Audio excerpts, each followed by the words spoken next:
তাই কিন্তু আমি মেহেদী হাসান মিরাজকে আমি দল থেকে বাদ দিয়ে দিলাম। আরেকটা স্ট্যাট যদি আপনাদেরকে দেই তাহলে কিন্তু আপনারা আরেকটু চমকে যাবেন, একটু ভয় পাওয়ার মতো ঘটনা। আমি আশা করব এখনো সময় আছে তাকে দলে নেওয়ার, তো দেখা যাক কি হয়। ভারতের সাথে বাংলাদেশের বর্ডারে যে ধরনের উত্তেজনা বিরাজ করে ঠিক একই ধরনের উত্তেজনা কিন্তু বিরাজ করবে 20 তারিখ, মার্চের 20 তারিখ চ্যাম্পিয়ন্স ট্রফির বাংলাদেশের এবং ভারতের প্রথম ম্যাচ।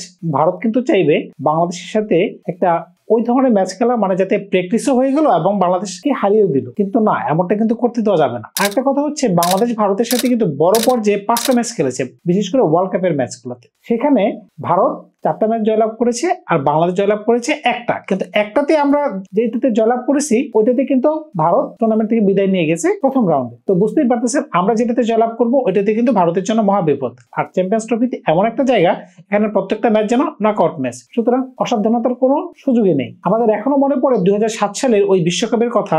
ওই সময় রাহুল দ্রাবিড়ের নেতৃত্বে যখন ইন্ডিয়া প্রথম রাউন্ডে বিদায় নেয় তখন ইন্ডিয়ার কোন ধরনের হাল হয়েছিল। আর সেটাও মনে পড়ে তামিম ইকবাল, মুশফিক, সাকিব, হাবিবুল বাশার, আশরাফুল কিভাবে বাংলাদেশের জয়টিকে সামনে এগিয়ে নিয়ে গিয়েছিলেন। তো বুঝতেই পারতেছেন আমরা এই ধরনের একটি জয়ের জন্য মুখিয়ে আছি। তো দেখা যাক কি হয়। চলুন যে মূল বিস্তারিত ভিডিওতে চ্যাম্পিয়ন্স ট্রফির এই গুরুত্বপূর্ণ ম্যাচটি নিয়ে একটু আলোচনা করা যাক।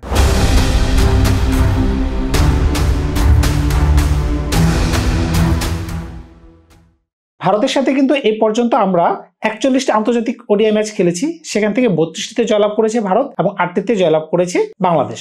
তো বুঝতেই পারতেছেন ভারতের পাল্লা কিন্তু ভারী। কিন্তু আরেকটি তথ্য যদি আপনাদেরকে জানিয়ে দিই তখন কিন্তু আপনাদের মনটা একটু ভালো হয়ে যাবে। সর্বশেষ যে 5টি ওডিআই ম্যাচ আমরা খেলেছি ভারতের সাথে, সেখান থেকে 3টি জয়লাভ করেছে বাংলাদেশ আর 2টি জয়লাভ করেছে ইন্ডিয়া। আমাদের জন্য একটা চিন্তার বিষয় হচ্ছে, দুবাইতে বাংলাদেশ আর ভারতের 2টি ম্যাচ অনুষ্ঠিত হয়েছে, 2টি ম্যাচে ভারত জয়লাভ করেছে, এটাই হচ্ছে একটা চিন্তার বিষয়। এখন দুবাইয়ের একটা ম্যাচে কিন্তু লিটন কুমার দাস দুর্দান্ত 100+ একটা রান করেছিল। ওই ম্যাচে যদিও বাংলাদেশ হেরেছিল কিন্তু ম্যান অফ দ্য ম্যাচ কিন্তু লিটন কুমার দাস হয়েছিলেন। তো বুঝতেই পারতেছেন লিটন কুমার দাসকে যদি দলে কোনোভাবে আনা যেত তাহলে কিন্তু আমাদের জন্য একটা বুস্ট আপ হতো। উনি ওই গ্রাউন্ড সম্পর্কে জানেন, ওই পিচ সম্পর্কে জানেন। আমি আশা করব এখনো সময় আছে তাকে দলে নেওয়ার, তো দেখা যাক কি হয়। 20 তারিখ যে যুদ্ধ হবে সেটার কোনো অপেক্ষা রাখে না, কারণ হচ্ছে কেউ কাউকে ছেড়ে দিবে না। বাংলাদেশ আপ্রাণ চেষ্টা করবে জয়লাভ করার জন্য, ভারতও কিন্তু ছাড় দেওয়ার পাত্র না। তো এই অবস্থায় ম্যাচের কন্ডিশনটা কি হবে বা গ্রাউন্ডের কন্ডিশনটা কি হবে বা গ্রাউন্ড স্ট্যাট কি বলে সেটা কি আপনাদের জানা আছে? এই মাঠে প্রথমে যারা ব্যাটিং করে তাদের গড় হচ্ছে 218 রান। তো বুঝতে পারতেছেন এই মাঠে কিন্তু রান করাটা এত বেশি সহজ না। ফার্স্ট ইনিংস স্কোর যেখানে 218, আবার সেকেন্ড ইনিংস স্কোর 192। সুতরাং বুঝতেই পারতেছেন প্রথমে ব্যাটিং করাটা একটু লাভজনক এখানে। সুতরাং টস জিতে প্রথমে ব্যাট করাটা হচ্ছে বুদ্ধিমানের কাজ হবে।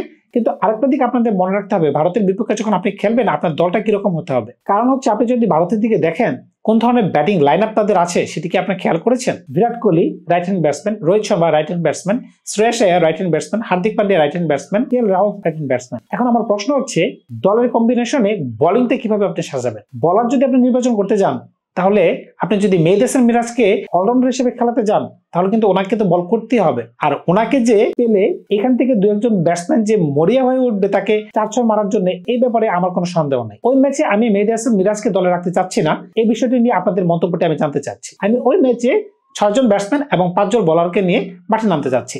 ঋষাদও কিন্তু ব্যাটিং হাতে একটু পারদর্শী আছে, যদি টপ অর্ডারে একটু ভালো করে খেলতে পারে তো আমাদের তো ঋষাদের প্রয়োজন নাই। তো বোলিং খুবই গুরুত্বপূর্ণ একটা বিষয়, যেহেতু এখানে বোলিং ফ্রেন্ডলি একটা পিচ। আমার হিসাবে ওই ম্যাচে বাংলাদেশের দলটি কেমন হওয়া উচিত সেটা একটু আপনাদেরকে একটু জানিয়ে দিই। তানজিদ হাসান, সৌম্য সরকার ওপেনিং স্লট কনফার্ম, যেহেতু লিটন কুমার দাস দলে নেই। 3 নম্বরে আমাদের ক্যাপ্টেন নাজমুল হোসেন শান্ত। 4 নম্বর স্পটটি একটু ডাউটফুল, এখানে তৌহিদ হৃদয় কিংবা মুশফিকুর রহিম। অনেকেই বলতেছে মুশফিকুর রহিমের খেলা উচিত, আমি প্রেফার করবো যে তৌহিদ হৃদয়ের সাথে যাওয়ার জন্য।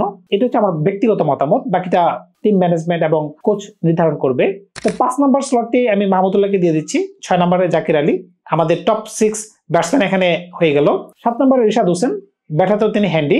আমি মেহেদী হাসান মিরাজকে দলে রাখতেছি না, কারণ হচ্ছে তিনি যখন অফ ব্রেক বোলিং করবেন তো অফ ব্রেক বলারের প্রতি কিন্তু রাইট হ্যান্ড ব্যাটসম্যানরা এমনিতেই পাওয়ারফুল। বীরেন্দ্র সেবক প্রায় একটি কথা বলতেন, আমার কাছে অফ ব্রেক বলার কোনো বলারই না, কারণ হচ্ছে একজন রাইট হ্যান্ড ব্যাটসম্যান খুব সহজেই রাইট হ্যান্ড অফ ব্রেক বলারকে 6 মারার সক্ষমতা রাখে। এটা আপনি যে কোনো সময় দেখেন, ক্রিকেটের যে কোনো বড় প্লেয়ার অফ ব্রেক বলার পেলে কিন্তু 4-6 মারার জন্য একটু উত্তাল হয়ে পড়ে। তো বুঝতেই পারতেছেন এই ধরনের হাই ভোল্টেজ ম্যাচে মেহেদী হাসান মিরাজকে মানে অলরাউন্ডার হিসেবে খেলানোটা খুবই রিস্কি হয়ে যাচ্ছে। আবার যদি সাকিব আল হাসান থাকতো তখন কিন্তু বিষয়টা একটু অন্যরকম হতো, তখন কিন্তু আমাদের কাছে ফ্লেক্সিবিলিটি বেড়ে যেত, তখন মেহেদী হাসান মিরাজকে নিয়ে কিন্তু আমরা ব্যাটিং লাইন আপটা 9 পর্যন্ত আমাদের চলে যেত। তো সাকিব যে কত গুরুত্বপূর্ণ একটা বিষয় সেটি বোঝা যাবে এই ম্যাচে। তো আমি প্রথমে 6 জন কিন্তু ব্যাটসম্যান বলে ফেলেছিলাম, বাকি 5 জন বোলারের মাঝখানে রিশাদ হোসেন, তাসকিন আহমেদ, নাসুম আহমেদ, নাহিদ রানা এবং মুস্তাফিজুর রহমান। এখন মুস্তাফিজুর রহমান অথবা নাহিদ রানা কিংবা তানজিদ সাকিব থেকে যে কোনো একজন মিস আউট হতে পারে। তো টিম কম্বিনেশন অনুযায়ী সেটা হতে পারে। আমি যদি একটা জায়গায় আরেকবার আপনাদেরকে বলে দিই, তানজিদ হাসান, সৌম্য সরকার, নাজমুল হাসান শান্ত, তৌহিদ হৃদয় কিংবা মুশফিকুর রহিম, মাহমুদুল্লাহ, জাকির আলী, রিশাদ হোসেন, নাসিম আহমেদ, তাসকিন, মুস্তাফিজুর রহমান, তানজিদ সাকিব অথবা নাহিদ রানা, এই হচ্ছে আমার প্লেইং 11। আমি মেহেদী হাসান মিরাজকে কেন বাদ দিয়েছি আপনারা তো বুঝতে পারতেছেন। আরেকটা স্ট্যাট যদি আপনাদেরকে দেই তাহলে কিন্তু আপনারা আরেকটু চমকে যাবেন, একটু ভয় পাওয়ার মতো ঘটনা।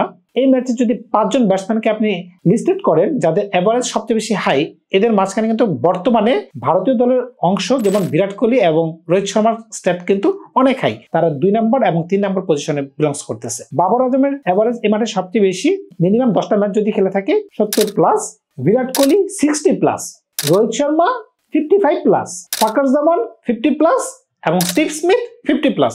সুতরাং বুঝতেই পারতেছেন এখানে এই দুজনকে আউট যদি আমরা দ্রুত না করতে পারি তাহলে আমাদের জন্য কোন ধরনের সমস্যা হতে পারে। তাই কিন্তু আমি মেহেদী হাসান মিরাজকে আমি দল থেকে বাদ দিয়ে দিলাম। আরেকটা উল্লেখযোগ্য তথ্য হচ্ছে এই মাঠে সর্বোচ্চ কত রান চেজ হয়েছে, উত্তরটি হচ্ছে 287 রান। তো বুঝতেই পারতেছেন এত বেশি রান কিন্তু চেজ করা যাচ্ছে না। সুতরাং প্রথমে ব্যাটিং করতে হবে। টস জিতাটা খুব ভাইটাল একটা বিষয়। আমাদের যদি টসে আমরা হেরে যাই তাহলে কিন্তু আমাদের জন্য একটু বিপদ আমি বলবো আর কি। তারপর আমাদেরকে খুব ইউনিটি মাঝখানে খেলতে হবে। এই মাঠে সম্ভবত 58টি ম্যাচ অনুষ্ঠিত হয়েছিল এখন পর্যন্ত এবং 22টি ম্যাচ যারা প্রথমে ব্যাটিং করেছে তারা কিন্তু জয়লাভ করেছে। সুতরাং প্রথমে টস জিতে ব্যাটিং করাটা কিন্তু আমাদের জন্য খুব বুদ্ধিমানের কাজ হবে। এখানে আমি আর কোনো দ্বিতীয় কোনো চয়েস রাখতে চাচ্ছি না। আমাদের প্লেইং 11 কিরকম হবে সেটা তো আপনাদেরকে বলে দিলাম।